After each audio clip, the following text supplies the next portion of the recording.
નમસ્કાર। આજે વિરમગામ વિધાનસભાના વિરમગામ તાલુકાના પરપોટા વિસ્તારના વોર્ડ નંબર 7ના મહિલાઓ સાથે મુલાકાત કરી છે। તો અહીં આવી અને મુલાકાત કરી તો ઘણું બધું જાણવા મળ્યું। ઘણી બધી સમસ્યા વિરમગામની અંદર હાલમાં છે। તો જે કંઈ સમસ્યા છે એ આપણે સૌ મહિલાઓને પૂછીએ, માતાઓને પૂછીએ કે શું શું સમસ્યા છે। બહેન, અને તમારું નામ માતાજી? તો તમારા વિસ્તારની અંદર શું સમસ્યા છે? પાણીની કેટલી વાર જવા છતાંય પાણી કહીએ છીએ, પાણી અમારે હજી આવ્યું નથી। 5 થી 6 વખત અમે નગરપાલિકામાં જઈ આવ્યા, હજી પાણી ચાલુ આવ્યું નથી। પાણી પીવી તોય બાળકને મજા નહીં આવતી, મોટાને હજમ ન થતું હોય, પાણી નાવી તોય આપણને શરીરમાં જળ આવે એવું થાય। તમે આ માટે રજૂઆત કરવા માટે ચીફ ઓફિસર પાસે ગયેલા ખરા? તો ચીફ ઓફિસરે તમને શું જવાબ આપ્યો હતો? એમને કીધું કે તમારે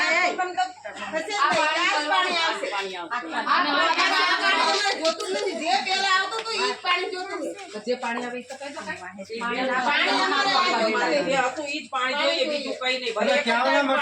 પહેલા ચોખ્ખું પાણી આવતું હતું અને અત્યારે જે પાણી આવે એ લાઈન તૂટલી હશે, એના માટે દૂષિત પાણી આવી રહ્યું છે।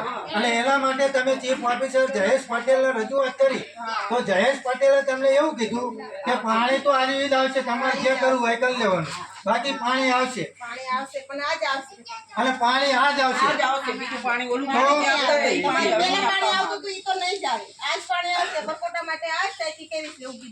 આ વિરમગામ આખા વિસ્તારની અંદર આજ પાણી આવે છે માત્ર પરપોટા? તો આ તો કેવી તાનાશાહી કહેવાય કે વિરમગામ મંદિર સુધી આ પાણી આવે। હવે વિસ્તાર એક જ છે વિરમગામ તાલુકો, જેની અંદર અલગ અલગ 2 પ્રકારના પાણી આવે છે। એક બાજુ ગંદુ પાણી અને એક બાજુ ચોખ્ખું પાણી। તો આવો ભેદભાવ ચીફ ઓફિસર જયેશ પટેલ શા માટે કરી રહ્યા છે? કારણ કે જે બાજુ ચોખ્ખું પાણી આવી રહ્યું છે તે તમામ પટેલ સમાજના લોકો છે, પાટીદાર સમાજના લોકો છે, અને જે આ વિસ્તાર છે આ વિસ્તાર કોળી સમાજનો છે અને હું પણ એક કોળી સમાજનો યુવાન છું। તો જયેશ પટેલને આજે હું ખુલ્લે આમ જાહેરમાં ચેતવણી આપું છું કે જો આવતી 5 તારીખ સુધી જો આ પરપોટા વિસ્તારનું પાણીની સમસ્યા દૂર નહીં થાય તો આવતી 7 તારીખે ચીફ ઓફિસર જયેશ પટેલને કાન ખોલી સાંભળી લે કે ખુલ્લી ચેતવણી કે આવતી 7 તારીખે તાળાબંધી ચીફ ઓફિસર જયેશ પટેલના ત્યાં થશે। આ હું જરૂરથી કહું છું, બરાબર ને? કારણ કે જો પોતે એક રાજગાદી જેવી ખુરશી ઉપર બેઠા છે અને જો પોતે આવો ભેદભાવ સામાજિક રીતે કરતા હોય તો આ કેટલો યોગ્ય છે। એટલે કાન ખોલી અને સાંભળી લો કે આવતી 7 તારીખે અમે સૌ લોકો સ્થાનિક લોકો સાથે તમારી નગરપાલિકાની અંદર તાળાબંધી કરશું, બરોબર ને? બહેનોએ ઘણી વખત રજૂઆત કરી, એમ છતી કેટલી વખત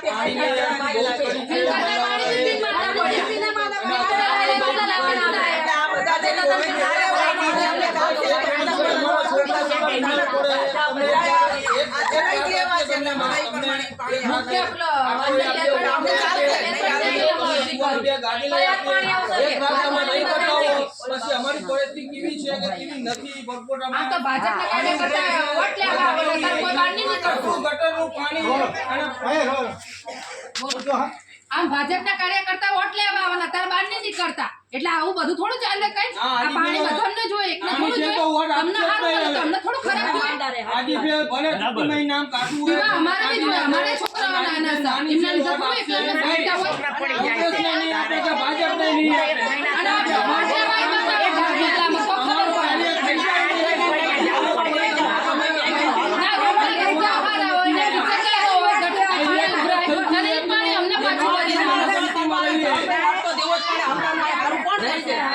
આ લોકો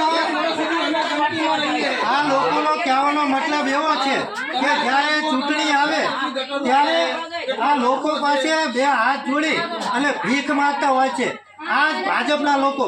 શું કામ? તો કે મત માટે.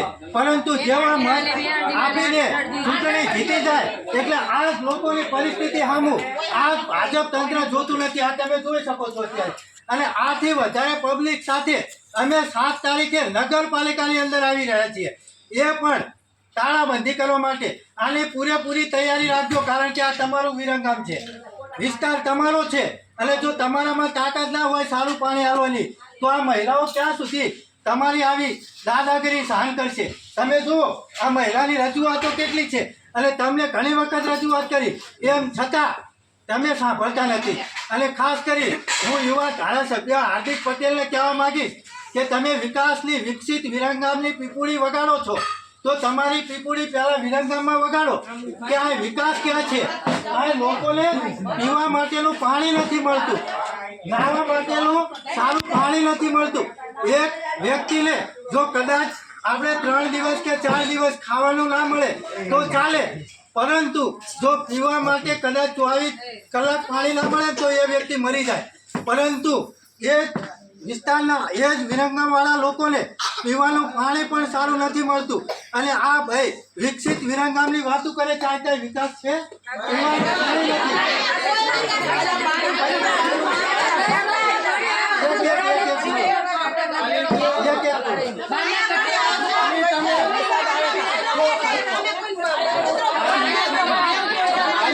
ખાલી આજની રાત જો વરસાદ પડે ને, આજની રાત વરસાદ પડે ને તો કાલ સવારે ફોટા ફરવા આવી જાય આ પાણી. ત્યારે તલાઈ કેમ ભર્યું હોય, પાણીનો ખાલી ફોટા પાણી જતા રહે, પણ કોઈ સુવિધા અમને મળતી નથી.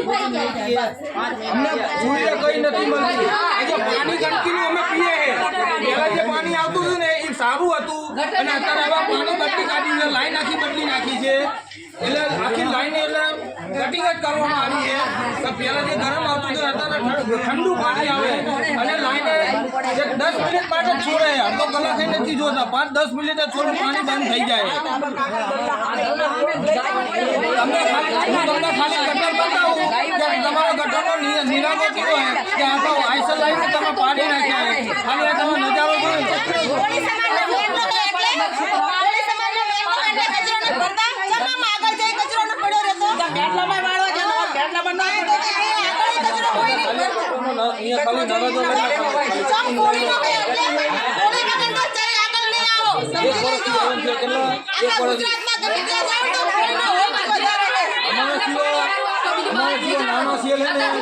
કોઈ બીજો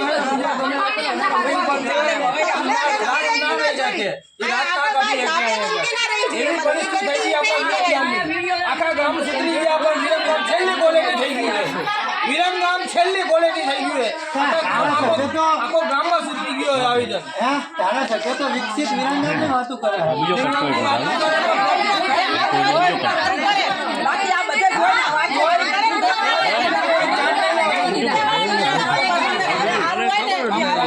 અઠવાડિયેથી